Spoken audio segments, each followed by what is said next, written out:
Hello guys, welcome back to Garage Football. Here's our live match preview of Dinamo Zagreb against West Ham in the Europa League tomorrow evening. A sentence I don't think I'd be saying this time last year. So I'm with Dennis, Corey and Charles, and we'll be previewing the game tomorrow. A bit about Dinamo Zagreb, how they're doing, a few players, how we think David Moyes will line up West Ham tomorrow, and our score predictions, a couple other things that will do for tonight. So just go on to Garage Football if you're new, and let us know your thoughts on tomorrow's game in the live chat. That'd be great to read throughout. So thanks, lads, for joining. So Corey, obviously, me and you, we went to Southampton on Saturday. You're mad, isn't it? I don't think I've told anyone. I don't think I have either. So that was I think it was more the pre-match in Yates in Southampton. Singing Tottenham get battered everywhere they go every 5 minutes, and the Pablo Fornell song. But apart from that, the game wasn't that brilliant. But Dennis, Charles, what were your thoughts on what you saw in the highlights, etc.? Dennis, we'll start with you, mate. I mean, it's disappointing considering how well we played the first 3 games. The main thing I took out of it was a few players looked knackered. I mean, I know we did get the additions, but there still isn't enough strength and depth, specifically with Antonio, who wasn't looking his normal self.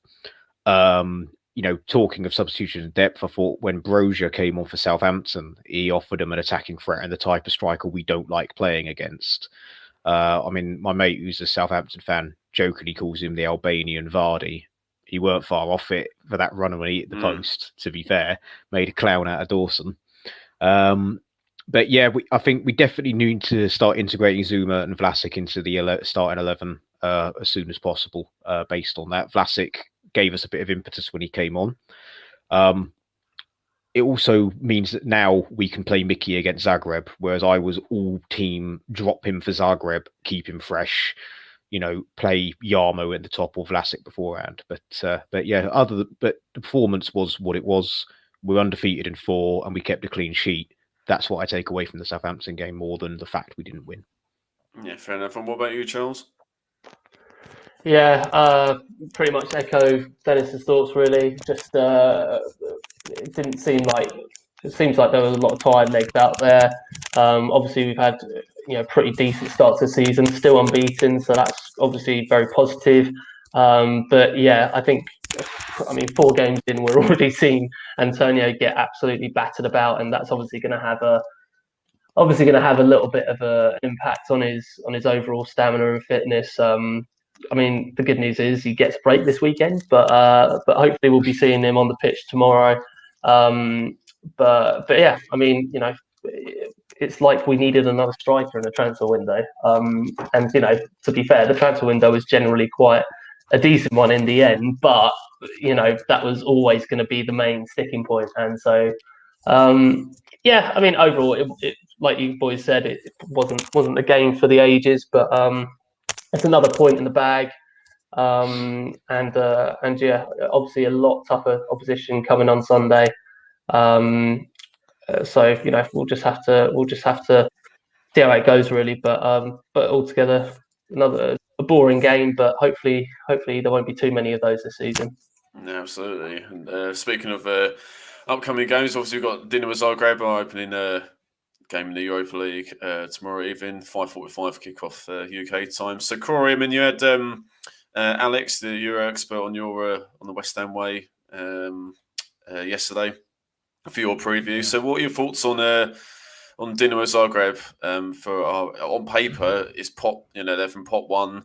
They've been champions of Croatia for about 1 million years, and we got to the quarters of this competition last season, so they look to be by far our toughest game to start with, especially being away from home as well. But your thoughts on the oppo we're playing tomorrow? Yeah, I think, to be fair, I think that's more on paper, or at least what we expect. Like, obviously, Alex was talking a little bit about the turmoil for Zagreb. Again, you can't really look past them being at home and the way that they set up. I just wanted to get some kind of insight into how they were going to play against West Ham. I imagine we are going to rotate tomorrow. It's going to be a changed side. How much rotation, I'm not sure. On a personal level, I'd like a little bit of a blend, a couple of first teamers, Moyes trying to manage the game a little bit. But they've got some serious threats. Obviously, Orsic is still there. I know Alex was saying that he's sort of in and out, but he did get that hat-trick against Tottenham, and he has looked lively, and he did do well in the Euros. So again, there is that threat. I imagine they'll sit back a little bit against West Ham. They'll let us have the ball. But you've seen in the past 4 games, we've tried to be on the front foot a little bit, and it can leave us a little bit exposed. So I think there'll be a threat. I'm relatively confident. But having said all of that, I do think it's massively important we can go and get 3 points tomorrow, because I think people will look at it from the outside in and say, get your 3 points in Zagreb, go back home, and then we can start to really manage this campaign a little bit more. Yeah, no, that's spot on, man. I think to play the deciding pot 1 away to start with, I don't think that's a bad thing at all. I'd rather play them first than we play them in the 5th game or the 6th game in the group, knowing that we've got to get a point or maybe get a win or whatever. I'd rather get on paper the hardest game out of the way, and if we do manage to get a win or even just nick a point, that sets us up brilliantly for the remaining fixtures, I'd say. So, Charles, your thoughts on Dinamo, the opposition? Yeah, I think. Generally, the teams that we got in the group, I think everyone can say is probably the best group we could have got. I mean, not to undermine the other opponents. There's definitely some good opposition in there, but in terms of getting us a chance to progress, I think there's definitely something we can do in this group. But arguably, Zagreb are probably going to be one of the tougher teams. They're doing. They've done well in their leagues over the last couple of years. I think one player to probably keep an eye on is Orsic. He's been scoring a lot of goals for them, and to be honest, I don't know too much about the Zagreb team in general, but I have heard his name about in the football realm for a while now, and he seems to do quite a good job for them. So yeah, it'll be tough. Again, like Dennis said, hopefully there'll be some rotations, some new players getting some minutes on the pitch. But hopefully we can at least avoid defeat. It'll be a good way to start the campaign and then kind of build up from there. But obviously, there's no reason why we can't win the game. No, I agree, mate. Before I come to you, Dennis, we'll just go to the comments in the live chat quickly. So we've got Andy from West Ham United, really good channel. Not just saying that because I went on last couple of weeks, a couple of times last. Particularly the show you were on, Bill, wasn't it? Yeah, there's 2 shows I was on in particular, spot on. So yeah, thanks Andy for joining, mate. So just quickly, we'll come on to what we think might start later on in the stream, but just quickly from what Darren said, thanks, mate. So do you think more will start Yarmolenko tomorrow, knowing he would like to start against Man United? Well, I mean, I don't know if Yarmolenko will start personally either tomorrow or even Sunday. What do you guys think? I think he'll start tomorrow, but I don't think he'll start against Man United. I think you'll see. Obviously, it's a false 9. It goes without saying. I just think there'll be Vlasic or Bowen will be the 9 on Sunday. I think Yarmo plays tomorrow though. Yeah, I agree with that. I think for some reason as well, I feel like he'll do well in the Europa League. So I'm actually I'm quite interested to see how he gets on. But yeah, so I think he will start, and hopefully we see a bit more progress there. Well, I think he'll start, and it comes on to, although I know, Bill, please tell me to shut up if that you want to talk about this later, because you mentioned about the lineup. But my main thoughts on tomorrow are Moyes has been stressing that he doesn't really know a lot about Zagreb and wants European experience, which to me speaks that Yarmolenko will be playing, because he's played quite a bit of Europa League football and Champions League football for Dortmund and Kiev before then. I think if I can't actually remember I'm forgetting off the top of my head which Ukrainian team he started out at. And I think as a result, we'll probably see the debut of Zuma. But yeah, I mean, the other thing to mention is that, and again, this is probably famous last words, they've got a very good goalkeeper. Livakovic, who was their Croatian starting keeper in the Euros. So that can make a big difference, especially when we're playing them away. If we're going to be the team that attacks and they're happy to have us come and attack at them, some of the shot, having a bloody good goalkeeper helps them out there. And if they keep it tight, they could possibly get us on the counter if they've got quick players. I don't know an awful lot about Zagreb, if I'm honest with you. I could probably talk to you a bit more about our other opponents in the group and know a bit more about them. But Zagreb's a bit of a blank stop for me. But they knocked Tottenham out last year. They're not to be sneezed at, and they're not to be underestimated. And I don't think we should underestimate any team in our group personally. I want to see a strong side tomorrow. Yeah, exactly. We'll just quickly go to a couple more comments before we go talk about West Ham. So Darren's followed that. Thanks, Darren. So I get it says the boys will want Yarmolenko on the pitch for at least 60 minutes to get his match fitness up. I think whether he'll start, that's up for debate, but I think he'll come off the bench. I'll be shocked if he doesn't come on at all. All right. So let's move on to just quickly on the Dinamo Zagreb. I mean, they're going great in their league at the moment. They're joint top with the game in hand. But I mean, it's weird they're actually in the Europa League because they lost to the Moldovan superpower in FC Sheriff, I think it was, in the Champions League qualifiers, and that's why they're in the Europa League. But obviously they beat Tottenham, as you say, Dennis, in the round of 16. And they only got knocked out by Villarreal, who obviously went on to win the Europa League, beating Man United in the final. So they're not a team to be sniffed at. But I think, as Alex said on Corey's channel, a few players have left from that team last season. One of them is, let's just get his name up. It's Lovro Major. He's a Croatian player, and he's joined Rennes in France for like 12 million euros. So I think he's one of their better players. But I think he scored 3 goals for Zagreb this season already, but he's left now. So I think that's a good sign that he's not playing. So let's get on to who we think Moyes will play tomorrow. I think this is very difficult to call. I think the goalkeeper might be quite easy. So do we all think Areola's going to start? Yes, I feel so. I mean, I don't know if he played any European games when he was at PSG or anywhere else before. But again, Moyes' comment about my lineup will be, experienced European.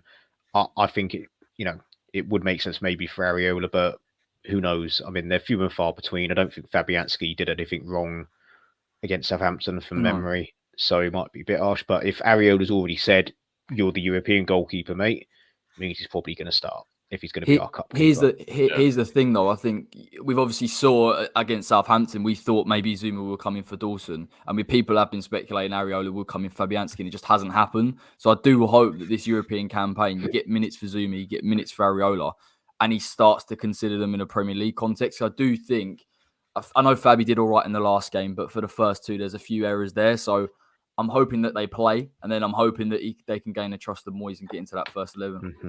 Well, I think going off of previous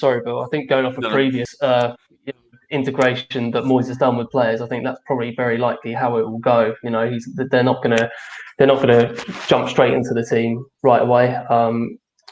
They're gonna have to earn their spot with Moyes, and that's fine by me. But they're quality players, and they do need to be playing in our team. So hopefully there'll be an accelerated integration process. But yeah, I think tomorrow's a great opportunity for those new boys to really get stuck in and get some good minutes in with the team.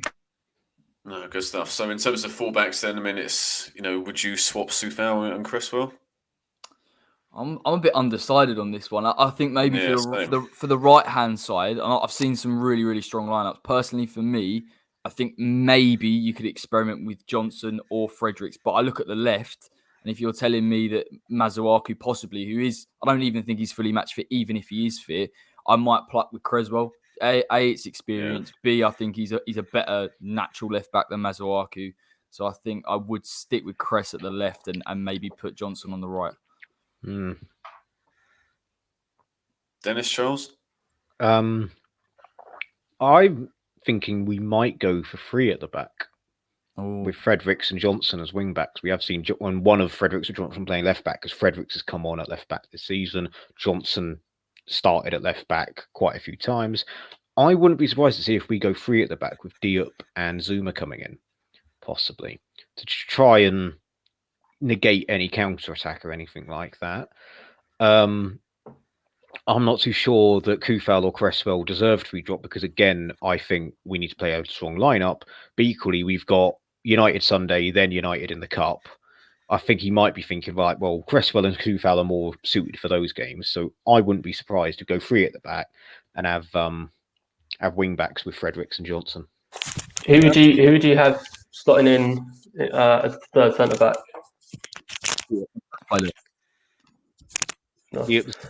And Bonner, I reckon, would be starting centre back. To give Cresswell a rest. Fine, I see what you're saying. I think probably. I don't think they're going to go 3 at the back. I wouldn't be surprised if they do, but I don't think Moyes is going to go with that. I think he's going to go Diop and Zuma in the centre. I think he'll probably give breathers to Soufal and Cresswell, bring in Fredericks and Johnson. I know they're obviously very inexperienced in terms of European level, but obviously you've got to think about. I mean, I wouldn't be surprised if Moyes starts with Cresswell and Soufal, but I just feel like that he's gonna want to use the European competition to get some match fitness in there as well, hopefully. And so I reckon it'll be that back four. But yeah, I think Zuma and Diop will probably start, whether it's as a 3 or just as those two. Yeah, no, I wouldn't disagree with that, mate. I think if we play in a 4, I'd play Cresswell. I would play him, obviously, because we haven't got a huge amount of options on the. I don't really want to stick Johnson there for the sake of it. It's a tough game, obviously hostile atmosphere. I think Cresswell's got to play for me. I wouldn't be against Soufal obviously starting, but I think he needs a rest. I think he was I think he was one of those players who looks a bit fatigued. I don't know about you, Corey, on Saturday against Southampton. There was a few, weren't there, towards the end, last 20, where they were struggling a fair bit. So yeah, I'd like to see him have a rest, mate, if I'm honest. Yeah, so I wouldn't see, even if it's 4 back or 5 at the back, I think maybe Cresswell and Fredericks for me. So I think we all were unanimous that Zuma has got to start. Yeah, give him his start, man. He's got. Dennis said it earlier, talking about European experience. Zuma's obviously won the Champions League with Chelsea, so yeah, he's played a lot of games. That's invaluable, mate. Yeah, exactly. And what do you think? Diop should come in as well? I think so. I think I'm a bit harsh on Diop, if I'm honest. I literally slate him for most of the games I watch him, and then I watch it back and think, I don't know if I was a little bit out of order. I think he's good enough. I'll put it this way, I think he's good enough to play in that game. I think if someone said to you, you've got Diop and Zuma as your 2 centre-backs, I think most of us would feel relatively comfortable with that. Not necessarily in the Prem, but in this game. And if you had experience in, say, Cress plays left-back, then I think that's more than enough. Yeah, no, exactly. So, excuse me. So let's move on to midfield. Then there's been a lot of speculation that either Noble or Crow will start. I can't see both starting tomorrow, but I think surely at least one of Rice or Suche have got to be rested because they, as you mentioned, Corey, a lot of players look dead on their feet. Suche being one of them. Yeah, I completely agree, mate. Like Rice had a brilliant game, even though he was leggy. He actually kept us in it, didn't he? At the end, it could have been worse. So it's tough because they obviously the energy levels of both of them are extremely high. But I would, in that position, if we do play 4-2-3-1, I do want a first teamer there. I expect Crowd to come in, but even if you could get a 45 minutes out of Souček and give Declan the rest for the full 90, and then if you wanted to change it, bring on those for the second half, depending on the game, then I'd be more happy with that. But I just one of them has to have a rest, and I would pluck for Declan because I think Sunday's going to be a really tough game, and we're going to need him fully fit. I think as well, Souček's got the European experience, and that's another. Moyes is very experienced at interviews. He says stuff to sort of leave, not so much to leave breadcrumbs, but he's not saying it for the sake of it. He wants European experience, probably then to justify Souček starts, Rice gets dropped. The amount that the PR team are focusing on Mark Noble, for me, that means nailed on start. The romanticism of Nobes leading us out for our first game in Europe, or proper game in Europe since the Redknapp years, and even then I think we went out in the first round before the group stage. You know, I think Noble starts for me. I think it's too much risk to shift it too much to give both Noble and Crowell their debut. I mean, if you're going to go 3 in the middle, I would not be surprised if Lanzini comes in. Although I wouldn't particularly start him myself, I'm putting my Moyes hat on.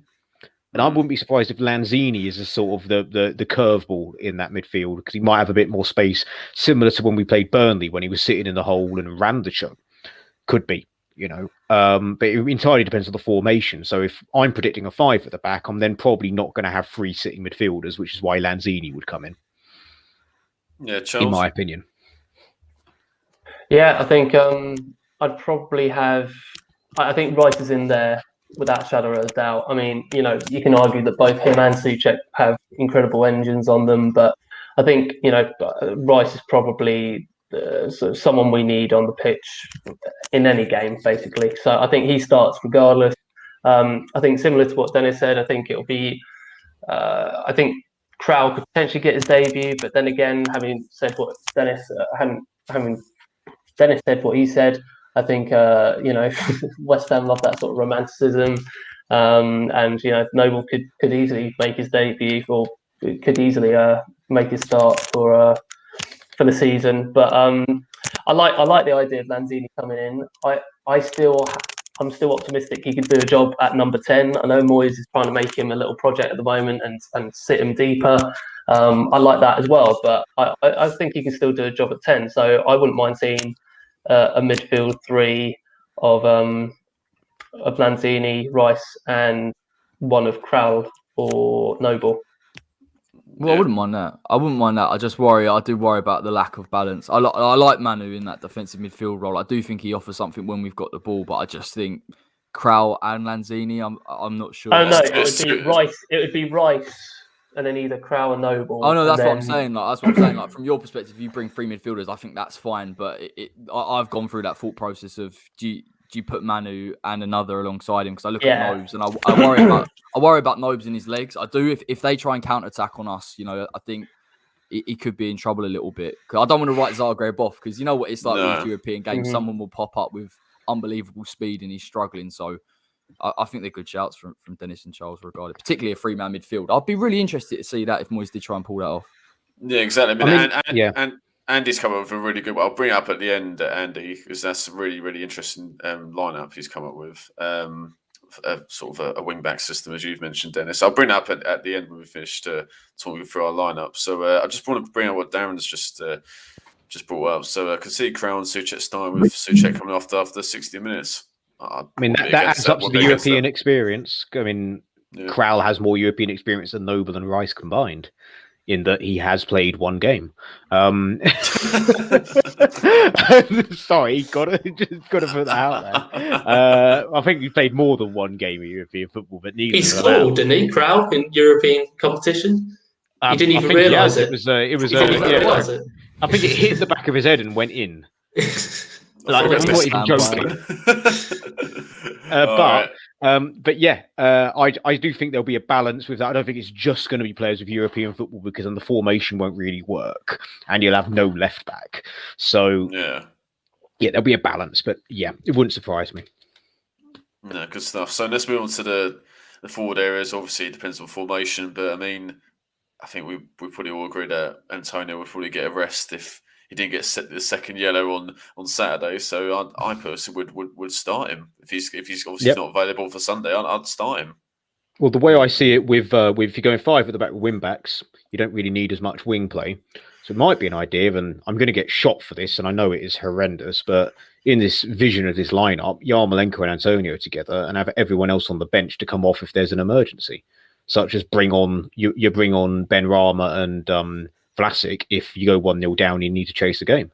I think it will be kept tight, five at the back personally, and maybe it's Vlasic and Antonio starting up top with Yarmolenko. Yeah, I was going to say, I think Vlasic has to start. Vlasic will start, I think. He's got especially he was probably one of our. He was only on the pitch 15, 20. Yeah, he was only on the pitch for 15, 20 minutes against Southampton. He's one of our better players. Do you know what I'm thinking? I'm thinking Moyes how often do we say this about Ben Rama and he barely played him while he integrated in?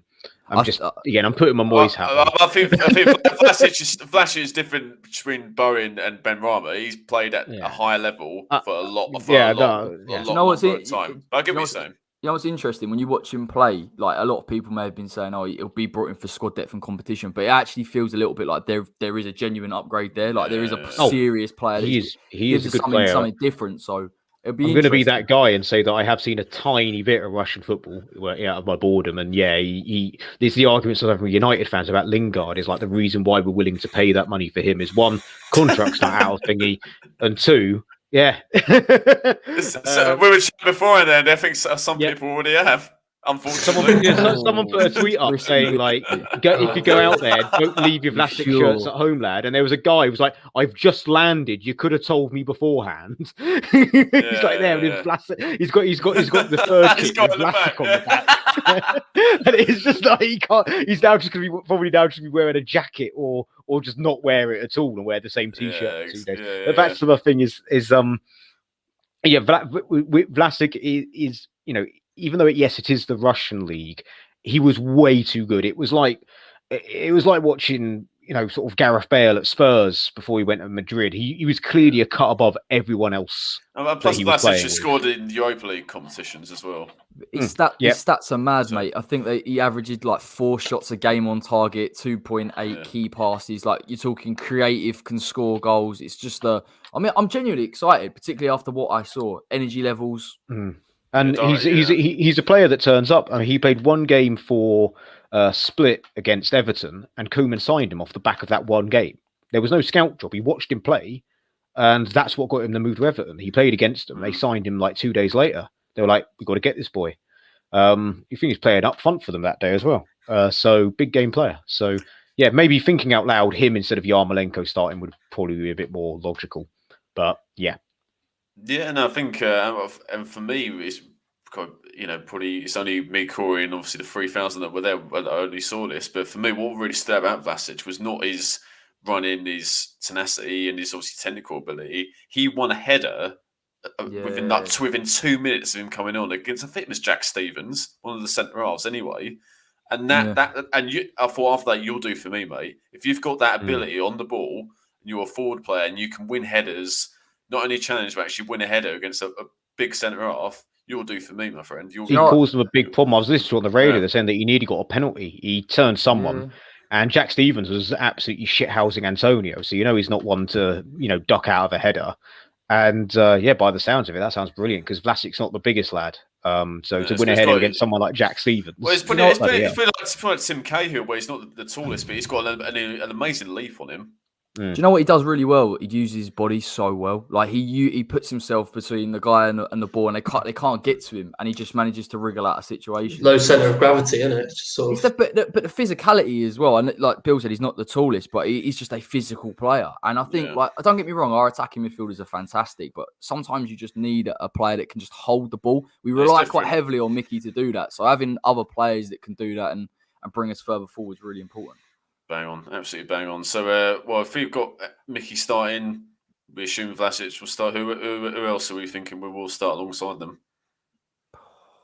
I'll throw Benny in. I don't know. I'll tell you what I thought anyway. Like in the not Fornells, no.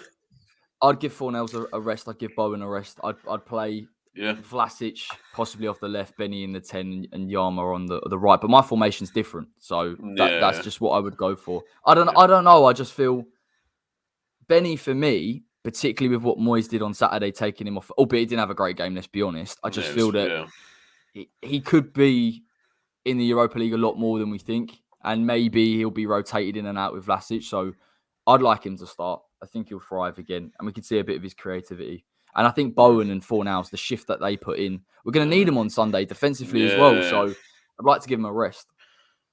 Yeah. Well, at least we've got a little bit of depth to speak of after the decent window, so it's not like we're throwing kids in, is it? So, Charles, thoughts on who should play alongside?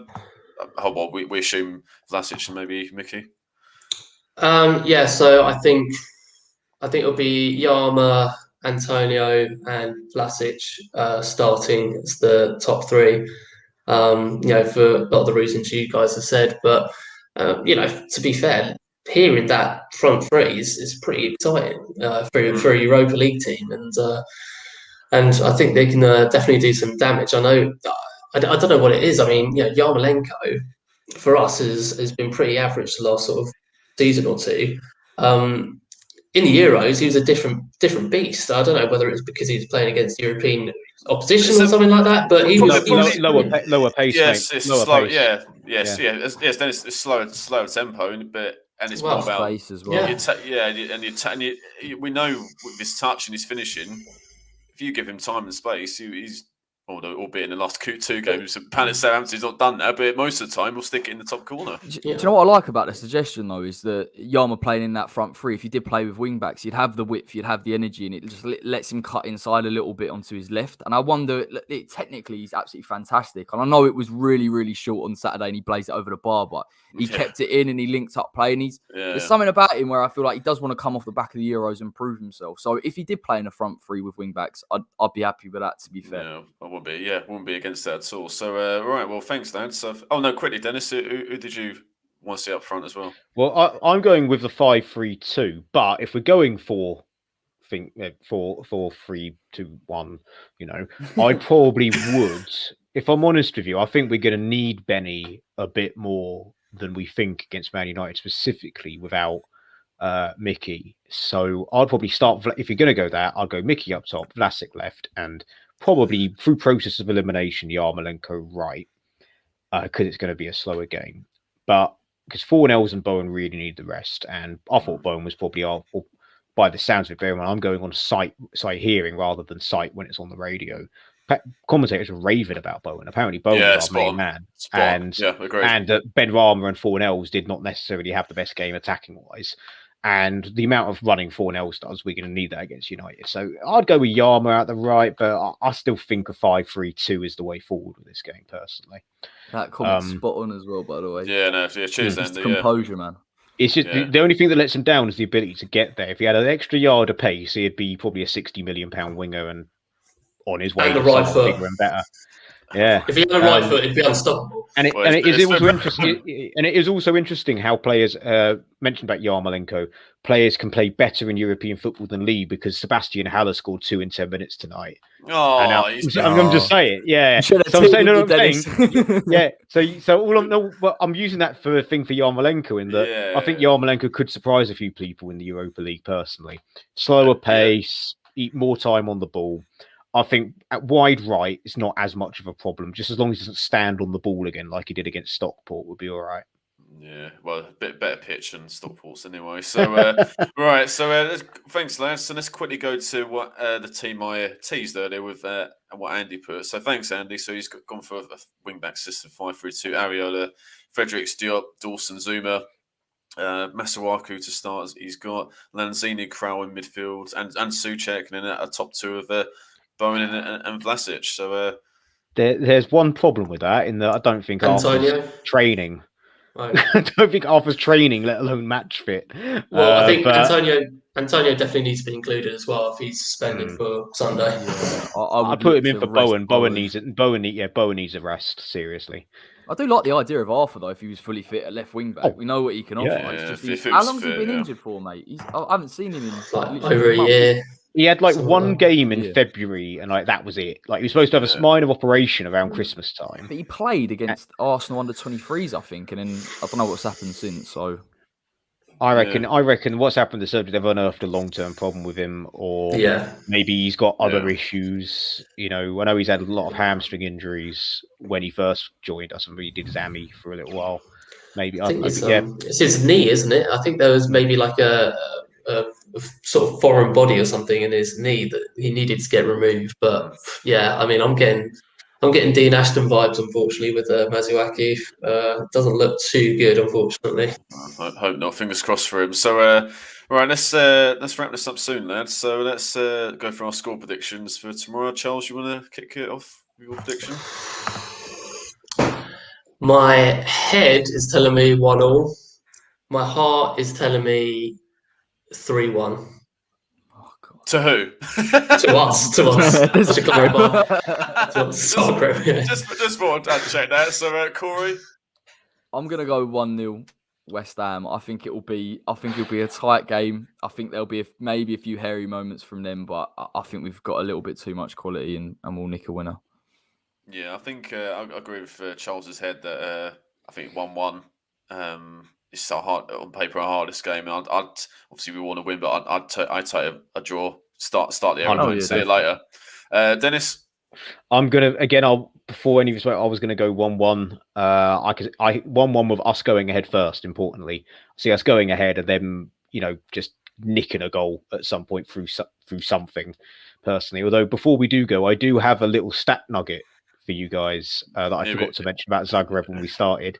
So there have been 30 Croatian Premier League leagues since Croatia became a country. Zagreb have won 22 of those and finished runner-up in 4. So they're just dominated that league. They've won more than 3/4 of the league since it existed. They have won, or roughly 3/4. I love it. I love it. It's only got 10 teams as well. That's just brilliant. Yeah, that's what I mean. It is just absolutely dominant. Like I think Rejka and their other Zagreb team have won 1 in each, and Split have won it 4 times. It's like they've just dominated the league. It's ridiculous how much. There's no like. If I was them, I'd maybe apply to join another league or whatever because it's like it's just not. You win it every year, boys. Like, lads. Come on, you win it every year, and then you screw up in the Champions League qualifiers. Just move. Merge. Join the German league or something. Against the Moldovan superpowers known as yeah, FC Sheriff. That's what I mean. It's a bit ridiculous. But yeah, I'm going to go one more. But I just wanted to share that little stat nugget for you that I forgot to mention earlier. No, thanks, man. That was brilliant. So, all right. Well, thanks, lads, for joining. Corey, Charles, Dennis, and you'll be joining us tomorrow for our watch along. Yeah, definitely. Work pending, but hopefully. Yeah, married to your desk. Married to your desk, Charles. These days, you are. Advantage of working from home, boys. Yeah. We'll see you in a second off. So if not, all right. Well, thanks everyone for watching. Subscribe to Gash Football if you're new, and as I mentioned, join us for the watch along tomorrow evening. So we'll see you next time. All the best. Take care.